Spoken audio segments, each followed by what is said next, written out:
What's up, everyone? Welcome back to another review. This time we're taking a look at the 2015 Goosebumps movie based off the books of the same name and also the television series of the 1990s. Goosebumps, of course, is created by R.L. Stine.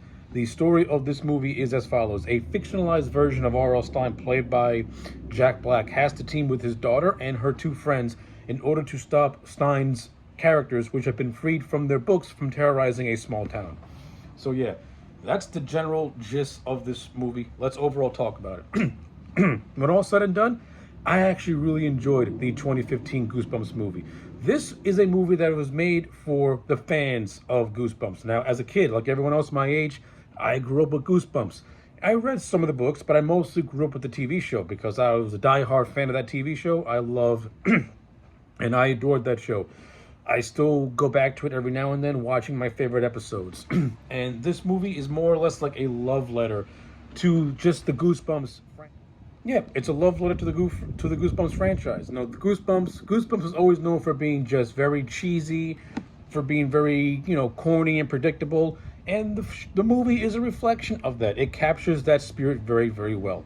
And what makes this movie work is the acting. I think the cast in this movie is very strong. Jack Black as R.L. Stine was a lot of fun to watch on screen. I'm a fan of Jack Black. He has tons of charisma, and I really like his portrayal as R.L. Stine, a fictionalized version of R.L. Stine. I thought he was actually very funny in a lot of areas. I also like that Jack Black was the voice of Slappy, the dummy, who was more or less the mascot of the Goosebumps franchise, and Slappy is overall the overarching villain of this film. And I thought Jack Black did a great job. Not only, like I said, he did a good job playing the fictionalized version of R.L. Stine, and he did a good job at voicing the character of Slappy. And I like how the movie kind of makes Slappy a dark reflection of R.L. Stine. Hence why it makes sense that Jack Black would also voice the character. So it worked for me.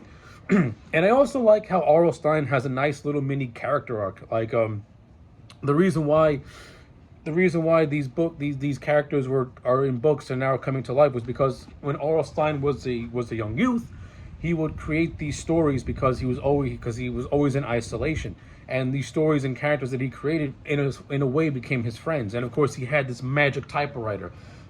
The magic typewriter is actually a reference to a Goosebumps book whose name I can't remember.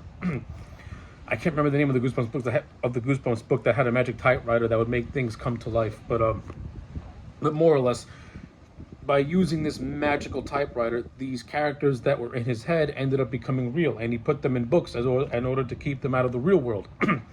But now that these monsters have escaped, he's got to now team up with these kids to put them back in said books. But at the same time, he also learns stuff about himself. Like, he created this daughter named Hannah because he was always alone.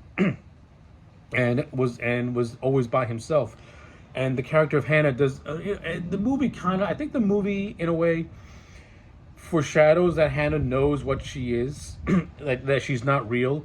But I like how it's kept a mystery for the audience. Like, I like how it's kept a mystery for the audience for the most part. And that's actually a classic Goosebumps twist, where one of the main characters is not what they seem.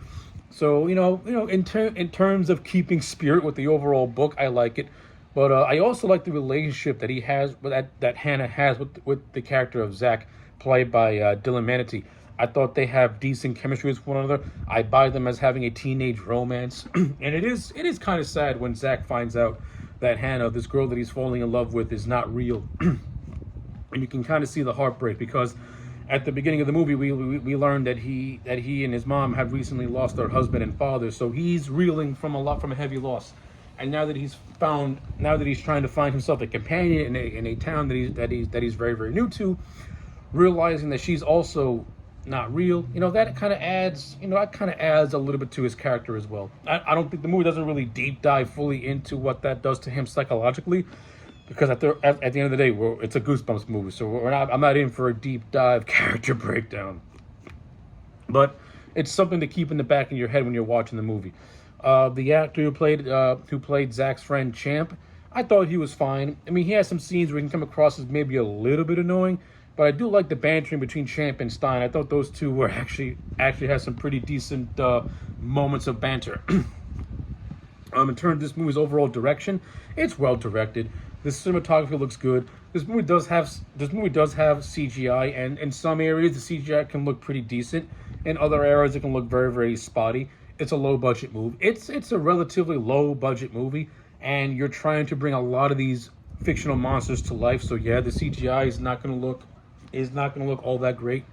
To be honest with you, I would have gone more practical effects with the Werewolf of Fever Swamp instead of having a full blown CGI werewolf. That's just my thoughts personally. But I do like how Slappy was mostly a practical effect, and it looked good. Like, it really, really looked good. Speaking of which, we're not here to talk about the story of this movie and the characters of this movie. We're here to talk about what it does with Goosebumps, and for the most part, it does a good job with Goosebumps. There are certain things that I would have done much, much differently that I think would have enhanced the movie much, much more. But just seeing all these different Goosebumps characters come to life in this movie was fun. You get the abominable snowman of Pasadena. You get those stupid little garden gnomes. As I mentioned, you get the Werewolf of Fever Swamp. You get the giant praying mantis from Shock Street. You get the ghouls. You get aliens. Like, pretty much every single character that R.L. Stine's ever created is in this movie, and it's just fun Easter eggs for the fans. And just watching it on screen, you can't help but smile because it takes you back to yesteryear. Now there are certain things that were missing They were referenced, but we didn't see them. Like, where was the Haunted Mask? The Haunted Mask is probably the most popular Goosebumps books ever. One of the most popular of the Goosebumps stories. Not only was it the best-selling Goosebumps book, but it was the first episode ever produced for the Goosebumps TV show was The Haunted Mask. It's one of the most iconic books, and it's only referenced, but we don't see it. Another thing that I was kind of disappointed in was the werewolves stay out of the basement and the plant-human hybrids. There's this scene in the movie where the group has to run down a basement and trek through bear traps as they're running away from a bunch of gnomes. This was a perfect opportunity to have the basement be covered in human plant hybrids as a nice reference to Stay Out of the Basement, but we didn't get that. and I was actually very disappointed that pretty much the two relatively popular books did not have proper representation, to me at least. I would have liked to have seen the Haunted Mask have some sort of have some sort of role in this movie, but it doesn't. And the same thing with Stay Out of the Basement. Like the golden opportunity was to have these characters trek through the human plant hybrids as they're running from garden gnomes and having to segue through bear traps. You had one job, movie, and you didn't do it. Very disappointed with that. But in terms of everything else that this movie has to offer, it was fine. Like, the acting is good. It's nothing spectacular. Like, the characters, they're not the most complex characters you'll ever get, but they're fun. You can root for them, and you want them to achieve their goal in trying to defeat these monsters and save their town from destruction because of Slappy, which they eventually do when Stine writes this ultimate Goosebumps book in which all the monsters are in one story, and that's how they're able to suck them all back in. Excuse me. And I also like the ending of this movie. I like how R.L. Stine wrote one last book in order to have Hannah back into the real world. I also like the cameo by the real R.L. Stine playing a character called Mr. Black. It's a nice little meta humor joke.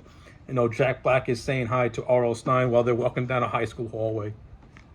And then the movie ends with the invisible boy still in the real world and not being sucked back into Goosebumps world. So that was a nice little twist, which plays perfectly into what Goosebumps was all about.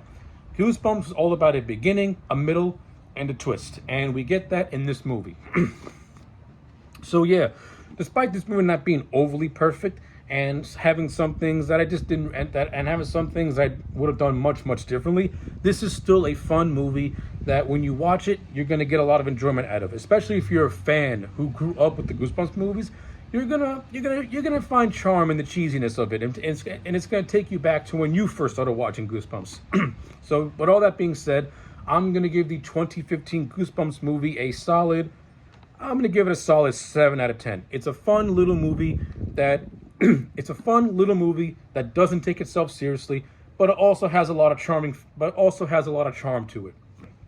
So yeah, 7 out of 10 for Goosebumps for the 2015 Goosebumps movie. Let me know your thoughts in the comment sections down below. Like the video and subscribe. And I'll check you back next time for more.